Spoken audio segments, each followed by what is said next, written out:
Hello friends, in today's video, I'll be focusing on Mammillaria Hahaniana or Old Lady Cactus. The Old Lady Cactus is a species of flowering plant native to central Mexico. It grows to 25 cm tall by 50 cm broad. The skin is light green in color and covered in white fluff. Reddish purple flowers are born in spring and summer, sometimes forming a complete ring around the apex of the plant. It can become an original decoration for your home or gardens. This plant is low maintenance and the less you mess with it, the better. Now let's dig into the lighting setup for Old Lady Cactus. Old Lady Cacti needs plenty of sunlight, but too much sunlight can cause burns. This plant thrives outside in 4 to 6 hours of direct sunlight.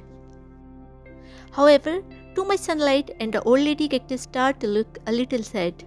Making sure that it's constantly exposed to even light throughout the day is the ideal solution if you are growing this plant indoors. If you live in a place where consistent sunlight is an issue, then it would be best to have a grow light close to your plant. Now let's bring some high energy to the topic of keeping these plants hydrated.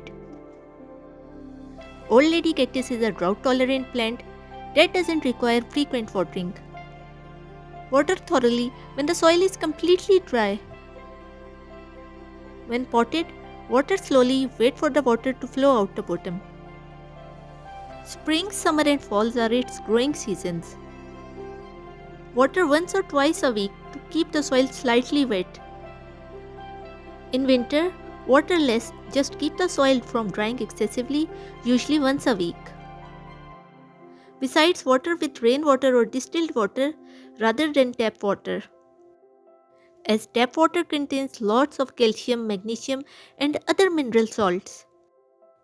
Long-term use tends to cause soil compaction.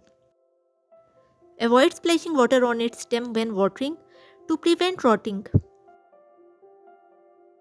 As far as soil is concerned, Old Lady Cactus grows best in fertile, gravel-rich, water-permeable soil with a pH of 6 to 7. The culture soil formula often used is 60% vermiculite, plus 20% peat moss, plus 20% sandy soil. A small amount of organic potting soil can also be added.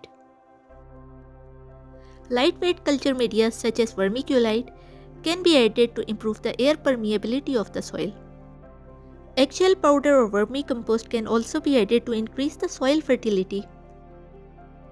Let's discuss best ways to fertilize these plants.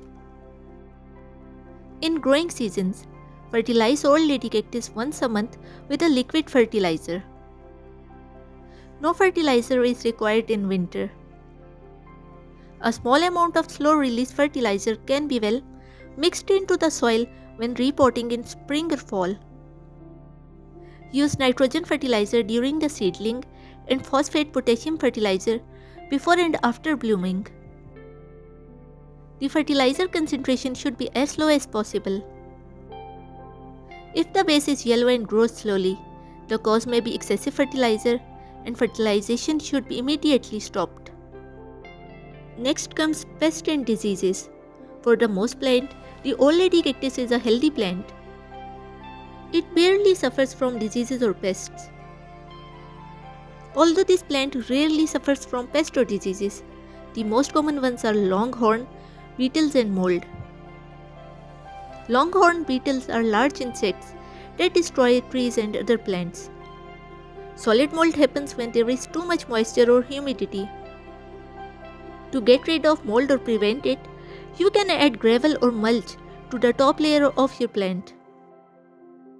Taking care of the Old Lady Cactus is simple, and its unique beauty makes it a favorite for anyone who appreciates succulent. I hope you had a great time checking out my video. Let me know what you thought and what else you would like to see in the future video. Thank you.